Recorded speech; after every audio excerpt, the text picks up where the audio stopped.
Neste episódio do podcast Panorama de Negócios, vamos falar sobre vinhos, que são bebidas alcoólicas obtidas pela fermentação da uva, variando em tipos como tinto, branco, rosé e espumante, com destaque para uvas como Cabernet, Malbec, entre outros. Entre os mais procurados no Brasil estão rótulos argentinos, chilenos e nacionais. Vocês certamente já ouviram falar de sommelier, que é um especialista em vinhos, atuando na harmonização com pratos, gestão de adegas, criação de cartas de vinho e educação de clientes, sendo um profissional fundamental em restaurantes, hotéis e importadoras para garantir uma experiência de degustação rica e informada, com profundo conhecimento sobre uvas e processos de produção. O nosso convidado é o advogado, contador e sommelier profissional Gustavo Loretti Ebert. É enófilo desde os 18 anos. Iniciou a sua trajetória no mundo do vinho compartilhando rótulos e aprendendo com seu pai, Marcos Ebert. Com apoio da Ecoala, agência de marketing digital, e da InfoEstudio Comunicação, profissionalismo, criatividade e parceria, está no ar o podcast Panorama de Negócios. Olha, primeiramente, antes de mais nada, é um prazer, Gustavo, receber você no Panorama de Negócios para falar sobre um assunto tão apaixonante que é o vinho. E eu quero agradecer de você ter aceito o convite. Para mim é um prazer muito grande. Na abertura do podcast, eu cometi alguma gafe, eu errei alguma coisa, ou é exatamente isso? Exatamente isso, e eu queria te agradecer, é um privilégio estar aqui. Comentei com você que eu acompanho o seu trabalho, então estou muito feliz de estar aqui. Muito obrigado mesmo por essa oportunidade. Ô Gustavo, você sabe que cada vez mais, a gente estava conversando antes de nós entrarmos no ar, falando de tão quanto o vinho é importante numa série de situações, né? Tem essa questão, por exemplo, de harmonizar a bebida com um prato, né? Com uma degustação. Tem uma questão, por exemplo, de remeter a pontos sensitivos relacionados à infância, por exemplo, das pessoas, né? Tem algo especial no sentido de unir pessoas. Sim. E o nosso bate-papo hoje vai versar justamente sobre isso, né? É a primeira vez que eu trago um sommelier profissional para falar sobre vinhos. Olha só, que legal. Né? Então, para mim é uma alegria muito grande poder falar sobre isso e as pessoas conhecerem um pouco mais sobre essa bebida mágica, né? Eu acho que a gente pode... Mas assim, eu não sei se eu estaria equivocado, mas a impressão que eu tenho, que eu acho que muita gente deve ter, é que essa profissão de sommelier, ela começou a se destacar mais ainda nos últimos anos. Quer dizer, é uma profissão que já tem já há algum tempo, mas a partir dos últimos anos, me parece que vários segmentos, sim, por exemplo, viram a importância desse profissional.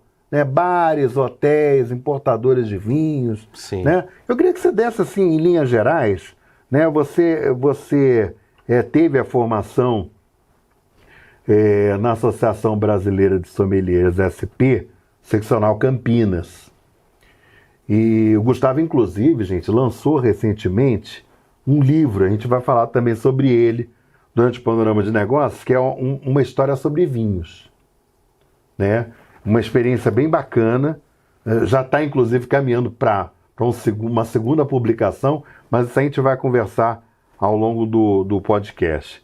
Mas falando sobre o ponto de vista mesmo, Gustavo, dessa figura do sommelier, né? E o trabalho, por exemplo, que pode ser desenvolvido, que quem está acompanhando, né, de repente desperta, Sim. por exemplo, para uma profissão, né, para atuar nesse sentido. Com certeza. A sua leitura, ao meu ver, está muito correta, porque no Brasil nós tivemos 2 grandes momentos na questão do sommelier. Primeiro foi uma lei que foi sancionada pela Dilma, pela presidente Dilma, que fez ser obrigatório para trabalhar com vinho você ser sommelier profissional. Então nós estamos falando aí de uns 10 a 12 anos, em que realmente para você trabalhar com vinho você tem que ser sommelier. Então quero ter uma loja de vinho. Você pode não ser sommelier, mas você terá que contratar um sommelier. Então com isso a gente começou a observar mais pessoas procurando o curso de sommelier. Tanto é que na minha formação, no período que eu estive lá na ABS, tinha muita gente com 20, 30 anos trabalhando com vinho e estava ali atrás não só do conhecimento, mas também do certificado de sommelier para uma regularização mesmo, para poder trabalhar com o vinho. Além disso, o que a gente observou na pandemia? O Brasil, vamos falar de Brasil depois do nosso estado aqui, do estado de São Paulo. O Brasil, ele tinha um consumo de vinho muito pequeno, dava ali quase 1 litro para cada habitante. Se a gente for comparar, por exemplo, Portugal, no último dado que eu vi, são 70 litros por habitante. Nossa. E a gente estava falando em Brasil, que é um país gigantesco e que hoje com diferentes tipos de produção no Brasil, a gente não tem só produção no Rio Grande do Sul, mas a gente tem no Nordeste, em Brasília, Goiás, Estado de São Paulo, Minas Gerais, então assim, um país que tem um potencial enorme de produção com 1 litro. Quando veio a pandemia, foi para quase 2 litros. Então a gente ainda tendo um cenário mundial, não é tão grande o consumo, só que na pandemia dobrou o consumo de vinho. Então realmente a gente começou a ver pessoal em casa indo atrás de curso de vinho, indo atrás de outros rótulos para tomar, aproveitando aquele período que infelizmente a gente teve que ficar em casa. Então o vinho ele acabou, as pessoas estavam procurando mais vinho, então estava com uma demanda no mercado, então realmente a gente vê esse crescimento nesse profissionalismo, né? A gente as pessoas procurando cada vez mais sommelier.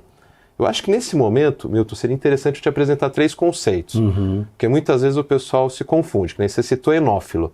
Quem que é enófilo? Enófilo é aquele amante do vinho, aquele que gosta do vinho. Sim. O sommelier é aquele profissional que trabalha com o vinho, mas não produz o vinho. Tá? Então a gente tem aí o enófilo, o sommelier, e aí nós temos o enólogo. O enólogo, provavelmente ele estudou, é o produtor, e ele fez algum curso, uma faculdade, né, que a gente tem a faculdade de enologia, que nem no Rio Grande do Sul, ele é o produtor do vinho. Então, quando a gente está falando de sommelier, é aquele bem que você descreveu no começo do programa. Aquele profissional que vai ajudar a fazer cartas, que vai trabalhar em bar, em restaurante, em importadoras, que vai ajudar a trazer rótulos para o Brasil, a selecionar esses rótulos, vai ajudar o cliente a escolher o rótulo, pode trabalhar no enoturismo, em vinícolas. Então, realmente, você pode trabalhar em vários ramos, em vários setores aí do bem mundo do amplo, vinho. na verdade, né? Eu estava pensando aqui, Gustavo, você estava falando, o tão quanto esse mercado tem a crescer, né? Sim, sim. No Brasil, quando a gente fala de Brasil, né? De Brasil, e o estado de São Paulo, que é onde nós estamos, se ele fosse considerado um país, ele seria um dos 10 países que mais consomem vinho no mundo. Então nós estamos aqui numa região de Campinas que é muito forte, tanto é que a gente vê aqui na cidade bares de vinho, você vê vários hoje na cidade, até recentemente eu vi um que abriu. Sempre eu recebo no grupo de WhatsApp nosso lá da ABS vagas para sommelier. Então, realmente, nós estamos numa região do país que já tem um consumo muito grande de vinho. Agora, por exemplo, o pessoal está acompanhando a gente aqui agora. Nossa, eu achei muito interessante o que o Gustavo falou e está falando em relação a essa questão do vinho. Eu acho que seria perfeito trabalhar, né, como sommelier. Hoje, por exemplo, não é um curso superior. Eu acho que seria alguma coisa técnica, no caso, Isso, né? uma formação profissional. Isso. Tá. E hoje, por exemplo, para que esse profissional ele esteja habilitado, né, para poder atuar, leva em média quanto tempo? Aí vai depender do local que você vai escolher. Certo. Na ABS, 1 ano. Na ABS aqui de Campinas. E na minha época era toda segunda-feira, acredito que mantém uma vez por semana, por volta de 4 horas por semana. É um curso que você vai ter que estudar, porque você vai fazer 3 provas, e realmente não são provas fáceis, mas também eles te dão todas as ferramentas para você conseguir se formar. Então, e é muito gostoso. É um período muito bom, que você conhece muita gente, porque não é só o pessoal que quer entrar no mundo profissional para trabalhar. Que nem na minha turma mesmo tinham 2 médicos, pessoas que queriam fazer o curso para aprender mais, mas voltado para isso que você comentou, para você trabalhar. E lá dentro, você acaba conseguindo fazer network com os professores. E além disso, muitas pessoas que estão ali fazendo o curso, ou são donas de importadora, ou trabalham em importadoras, ou são proprietários de restaurantes, ou trabalham em restaurante. Então ali você já começa a fazer aquele networking, que a hora que você se forma, você já consegue ingressar. E também eles mandam muitas vagas, que eu comentei no grupo do WhatsApp. Então, para quem quiser entrar nesse mundo profissional, escolha a escola. Aqui em Campinas tem a ABS, mas tem outras, com aí diferentes períodos, né, de formação. E também você vai... O que vai depender para se formar é o tanto de aula, né? Então, eu vi recentemente, tem um aqui em Campinas, 1 mês de formação. Só que você tem aula todos os dias. Você vai fazer o mesmo número de provas, as 3 provas, só que é todo dia. Então já fica um pouco mais puxado, né? Mas se você tiver essa disponibilidade, vale a pena pesquisar e ver, né? Agora, por exemplo, quando a gente fala em hotéis, né? Nós temos, no caso de Campinas e região, uma rede hoteleira bastante importante, de destaque, né? A nível até internacional. Como é que está, por exemplo, a questão desse profissional, né, contratado dentro da rede hoteleira? Porque você veja bem, o que eu entendo, né? Esse profissional, quando ele é contratado pela rede hoteleira, ele está ali não somente, por exemplo, para criar um ambiente de harmonização, por exemplo, de pratos com a bebida, né? Mas até, por exemplo, no que você se referiu ainda há pouco, com relação, por exemplo, ao turismo. Sim. Né? Muitas vezes onde aqueles hotéis estão inseridos, que tem ali vinícolas. Sim. Né? E aqui em Campinas a gente tem cidades aqui da região, né, que tem... Eu não sei se Campinas, propriamente dito, naquela região do distrito de Joaquim Egídio e tal, a gente tem alguma coisa, porque outro dia eu fiquei surpreso, porque ali, naquela região, gente, de Joaquim Egídio, distrito aqui de Campinas, você tem ali uma fábrica de gin, você tem várias atividades dentro do distrito de Joaquim Egídio que nem eu sabia. Entendeu? E você está me falando que tem, né? No distrito tem... Vou com a minha esposa em março. Depois eu te conto. Depois eu te mando no WhatsApp para dizer como foi a experiência, mas eles recebem já. Ah, que legal. E pelo que eu dei uma olhada, até já são vinhos pontuados, tá? Já foram até premiados aqui em Campinas. Então, que nem o gin que você citou, que é um orgulho da cidade de Campinas, que ele é reconhecido mundialmente, a gente já tem aqui na cidade um vinho pontuado. Então, vou conhecer em março agora, primeira semana de março. Então, eu comentei isso com você porque recentemente falaram sobre isso comigo.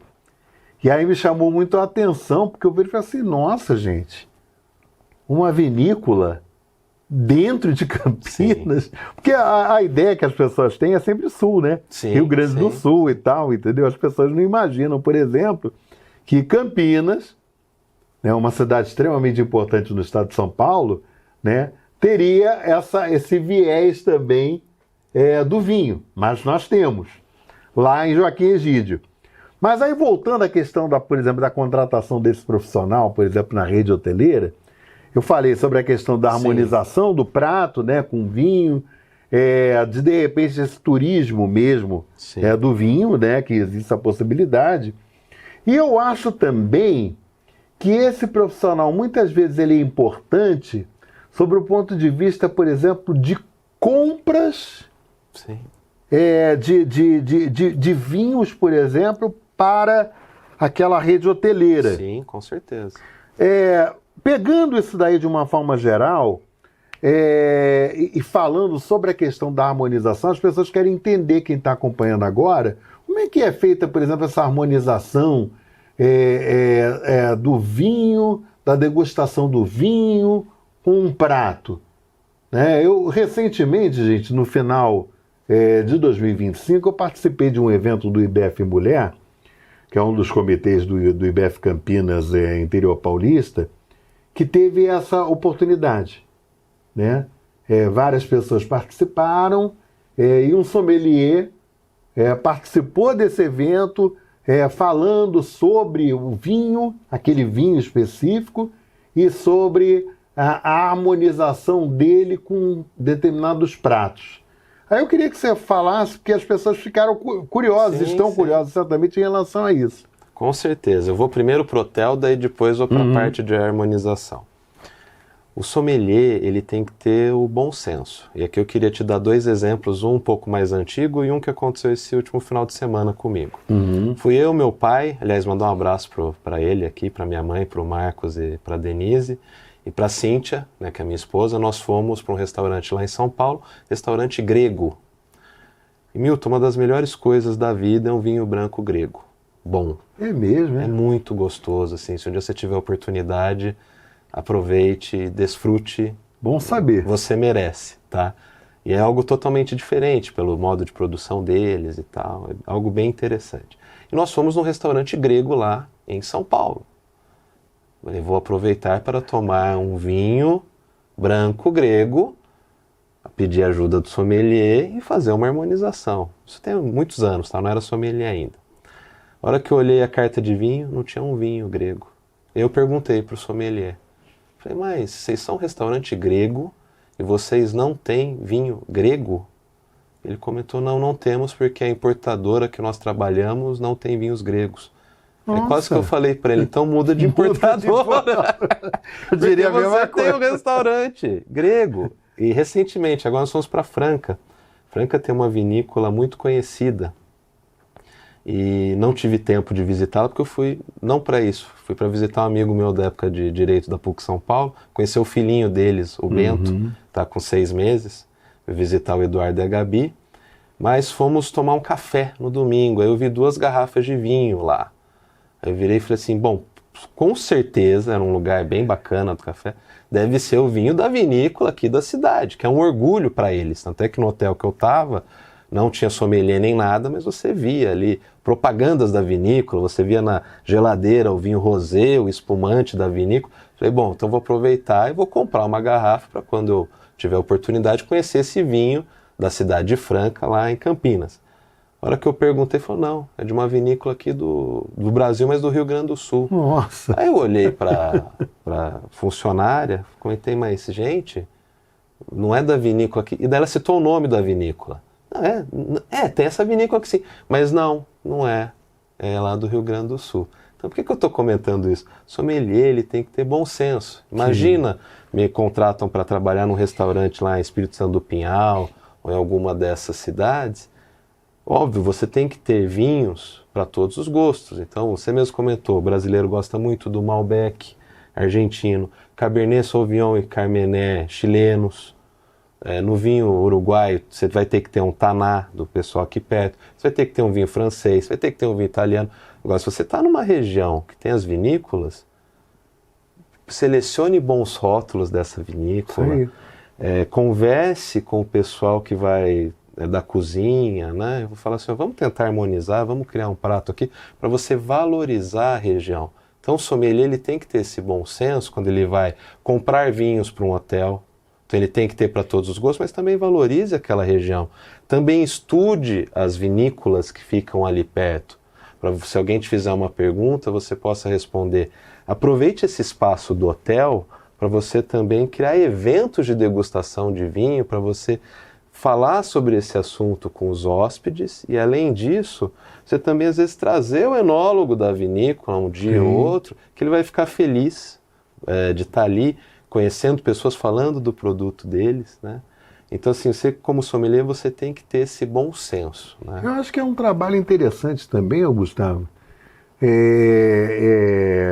e uma interação muito grande entre o chefe de cozinha, Perfeito. né, e o sommelier. Exatamente. Para justamente essa harmonização de pratos e rótulos de vinho, né? Porque qual que é a ideia da harmonização? Não é sempre que a gente vai conseguir. No capítulo 6 do livro eu trago as regras de harmonização, a gente pode falar sobre elas. Mas assim, qual que é a ideia? Na matemática a gente aprende que 1 mais 1 é igual a 2. Qual que é a ideia da harmonização? É a gente esquecer a professora de matemática e virar 1 mais 1 igual a 3. O que isso quer dizer? Que 2 elementos vão se unir e vão se transformar num outro elemento. Então aí que a gente, quando realmente acerta numa harmonização, meu pai não gosta muito de termo em inglês, mas eu vou ter que usar, tá? Que é o termo que a gente aprende lá na aula. É aquela harmonização made in heaven, aquela harmonização feita nos céus, que daí você consegue realmente unir 2 elementos e transformar num outro. E aí você tem algumas regrinhas para chegar nisso. Então, por exemplo, o peso do prato não pode ser maior do que o peso do vinho. Então, vou dar um exemplo aqui para a gente bem prático. No Brasil, a gente tem muito aquela questão do vinho tinto. A gente vai receber alguém com uma tábua de queijo, a gente vai e coloca um vinho tinto.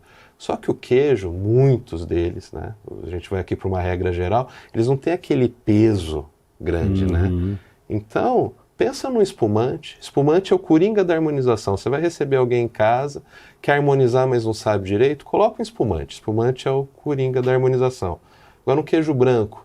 Pensa num vinho branco, um vinho branco que não seja tão pesado, né? Não vai tanto para um chardonnay. Pensa ali num semillon, talvez, uma uva um pouco mais leve. Até o chardonnay, dependendo do queijo, vai ser uma harmonização interessante. Pensando nisso, pizza de mussarela. Pensa num vinho branco. Imagina que delícia. Um vinho branco que tem uma boa acidez, que a mussarela é o queijo, com molho de tomate, que tem acidez também. Então, pensa num vinho branco. Então, a gente tenta formar esse outro elemento, né? Recentemente, você citou dos vinhos, né? A gente tem também o vinho do Porto, o vinho de sobremesa. Fizemos, eu e minha esposa, recentemente, um jantar harmonizado para 10 mulheres em casa. Pudim com vinho de sobremesa. Milton, olha, feito nos céus, made in heaven. Uma das melhores coisas foi um vinho que eu trouxe do Chile de sobremesa. Meu Deus, que delícia, que delícia. E tem aquelas harmonizações que nós chamamos da região. Então, por exemplo, aprendemos com os nossos irmãos do Uruguai que churrasco com aquela carne bem gordurosa e tal, tem que ser com vinho tinto Taná. Tem que ser. Olha só. Então vamos segui-los. Vamos pensar nos nossos irmãos argentinos, para quem gosta de churrasco, de novo. Malbec. Um Malbec argentino com uma bela de uma carne é uma delícia, uma harmonização maravilhosa. Então a gente tem que pensar nessas coisas. Uma outra regrinha, né, então, de harmonização aqui. Quando você pega uma comida com mais gordura, você tem que ter um vinho com maior acidez. Como é que eu sei que esse vinho tem uma maior acidez? Pela salivação na boca. Porque ele que vai limpar a gordura. Então por isso que eu comentei aí da Taná, que é uma uva que tem bastante acidez. Nossos irmãos argentinos nos ensinaram da Malbec também. Então ficam aqui alguns exemplos de harmonização e algumas regrinhas aí. Agora, o Gustavo, na sua avaliação, por exemplo, tão quanto a população, por exemplo, ela passou a se atentar, por exemplo, com relação ao consumo do vinho. Porque eu digo assim, cerveja é paixão nacional, Sim, né? Chopp e tal. Mas o vinho, ele é uma bebida especial, sim. né? Uma bebida muitas vezes sofisticada. Sim. Como é que está isso daí, do seu ponto de vista de população em relação ao consumo desse tipo de bebida? Olha, no Brasil a gente ainda está muito apegado ao vinho tinto. Uhum. Então até brinco que um país que nem o nosso, que o pessoal gosta de ir para a praia, num país quente, a gente não tomar um espumante, um vinho branco ou um rosé, é um desperdício, tá? A gente tem que aprender a tomar essas coisas, ainda mais assim, cerveja.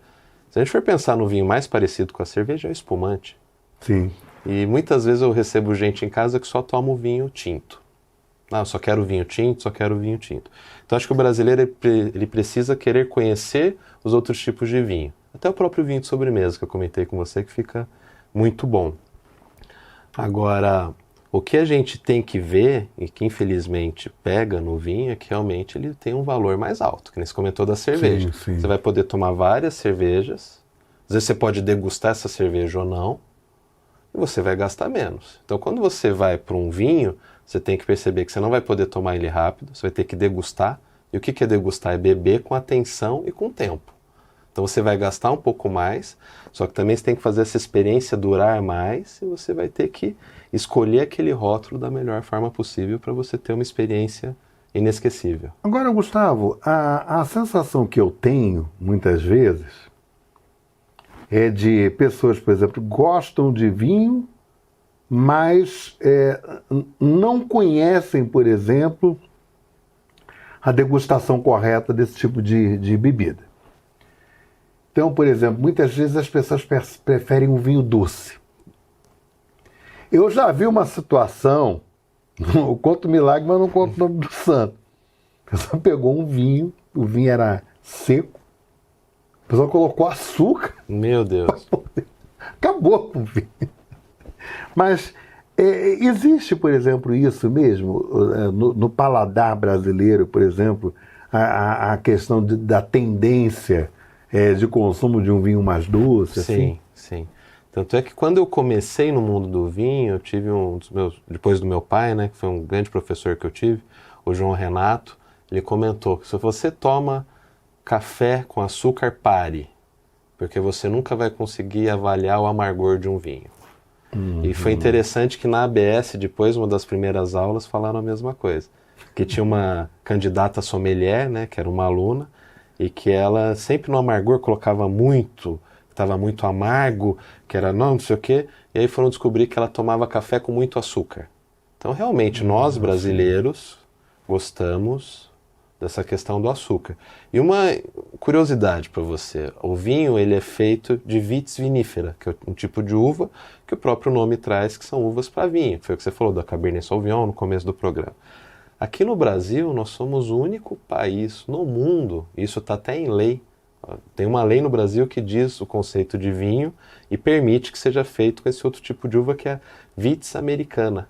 Então o Brasil é o único país no mundo que faz vinho com esse tipo de uva. Então se você gosta desse outro tipo de vinho, aproveite que só aqui no Brasil que você vai conseguir tomar. Olha só. Porque no resto do mundo é como se fosse, desculpa a palavra, mas é quem vê, como se fosse um sacrilégio mesmo você tomar um vinho que não seja feito com vitis vinífera. Agora, se você gosta desse outro tipo de vinho, aproveite que é só aqui mesmo no Brasil que você vai conseguir tomar. Ô Gustavo, nós estamos quase encerrando o nosso bate-papo desse episódio do Panorama de Negócios, muito gostoso, né? Falar sobre um tema tão apaixonante. Mas antes da gente finalizar, eu abri falando sobre essa publicação, uma história sobre vinhos, né? Foi lançada em outubro do ano passado. Assim, em linhas gerais, só para as pessoas terem uma ideia, né? O que você traz em termos de conteúdo sobre essa publicação e as pessoas, por exemplo, que quiserem adquirir, né? Como é que elas podem fazer? Dá uma visão geral para as pessoas terem uma ideia. Eu já sei que tem alguns pontos aqui interessantes, alguns capítulos, né? Que trazem algumas informações, por exemplo, em relação à adega e tudo mais, não é isso? A ideia como é que surgiu esse livro, né? De forma bem rápida. Eu fui ler um livro sobre vinho e eu acabei dormindo lendo. Isso aconteceu 2 vezes. Eu comecei a ver que esse mundo, muita gente queria sofisticar demais, queria trazer muitos termos técnicos e acabava sendo um impedimento para quem queria entrar nesse mundo do vinho. E na época da pandemia eu comecei uma página no Instagram chamada Crônicas de Vinhos, que até hoje está no ar, e se você quiser, gostou da entrevista, por favor, nos siga lá, vai ser muito bom ter você. Então a ideia desse livro é ser um curso básico de vinho, só que ele tem uma história. Qual que é a história? Guilherme Marcos em homenagem ao meu pai, e Guilherme em homenagem a um grande amigo meu que é advogado, até do IBF, o Guilherme Barnabé, mas ali são personagens, né? Só usei o nome. Pai e filho, o filho ele está em Franca, que eu acabei de citar, e ele passa em medicina e vai estudar na Unicamp. E o pai, que é o Guilherme, que é um enófilo, ele percebe que o filho vai sair de casa e, como agora que ele fez 18 anos, ele não conseguiu passar esse amor pelo vinho ou não, para o menino decidir se ele vai começar a tomar vinho ou não na vida dele. Então ele propõe 7 encontros, em que eles vão tomar em cada encontro uma garrafa de vinho e o pai vai passar ensinamentos sobre isso. Então a gente vai nesse livro desde o conceito de vinho, que é esse da lei que eu comentei, até a harmonização, até temas um pouco mais sofisticados, que tem uma discussão, que foi até ao Vinho Jornal, se enologia é uma fraude, não é? A gente tem um capítulo que a gente trata sobre isso também. Então, de uma forma bem leve e descontraída, a pessoa aprende sobre vinho. Então, essa é a ideia desse primeiro livro. A ideia é que seja uma trilogia. Já mandamos o segundo agora para a editora, deve ficar pronto esse ano, deve ser agora em 2026 o lançamento, que daí a gente já vai falar sobre o novo mundo do vinho, e se Deus quiser em 2027, aí a gente vai falar sobre o velho mundo do vinho. Para daí quem tiver o interesse em ler os 3 livros, vai ter o curso de vinho do Crônicas de Vinhos. E para quem quer adquirir esse livro, né, uma história sobre vinhos, como é que pode fazer? Pode me procurar lá no Instagram. Qual é o Instagram? Graças a Deus, Crônicas de Vinhos. Tá. Graças a Deus, foi uma ótima surpresa. A gente já está com 150 livros vendidos. Isso pensando que o brasileiro, em média, lê um livro por ano. Sim. É um privilégio. Com certeza, quase 150 verdade. pessoas escolherem esse livro para ler. Então, a gente está muito feliz. Temos exemplares e vai ser muito bom aí. Entrando em contato comigo, vai ser muito bom conversar com você e te passar o valor e tudo isso do livro. Gustavo Loretti Ebert, prazer imenso te receber aqui no Panorama de Negócios. Falar sobre um assunto tão gostoso. Gente, tinha mais coisa que eu queria conversar com o Gustavo, mas não dá tempo, né? Inclusive até sobre adegas mesmo, né? Tem pessoas, por exemplo, que gostam de ter uma adega dentro de casa, então eu acho que seria interessante. Já fica o convite já para um segundo encontro aqui, né? Para a gente falar sobre outras questões relacionadas a esse universo do vinho, inclusive sobre a questão de adega, que eu acho um negócio bastante interessante. Eu acho que você pode passar algumas orientações, algumas dicas interessantes para quem, por exemplo, está construindo a sua casa, Sim, de repente tem aquele espaço, né? Qual o ambiente, o melhor ambiente, por exemplo, para essa adega estar instalada dentro daquele imóvel, daquele empreendimento. Mas, antes de mais nada, foi um prazer imenso te receber aqui, viu, Gustavo? Te agradeço muito pela oportunidade. Vai ser um prazer voltar. Então, quando você quiser, é só me chamar que eu venho. E quem sabe a gente não toma um vinho também, viu, Milton? Vai ser muito bom compartilhar aí um vinho com você. Gente, olha, 2026, muitos projetos bacanas em relação ao Panorama de Negócios. Você, no decorrer desse ano, vai se surpreender com uma série de ações que nós vamos estar desenvolvendo. E esse episódio do Gustavo Ebert, veja, reveja quantas vezes você quiser no canal do Panorama de Negócios no YouTube, tá? Então fica aí o convite, inclusive, para o próximo episódio. A gente sempre traz temas interessantes. Dessa vez nós falamos sobre vinho pela primeira vez, né? E é um prazer muito grande contar sempre com a sua audiência. em cada episódio, não só no podcast Panorama de Negócios, mas também no próprio site do Panorama de Negócios, em www.panoramadenegócios.com.br. Fica o convite aí para nos acompanhar no próximo episódio. Um grande abraço a todos.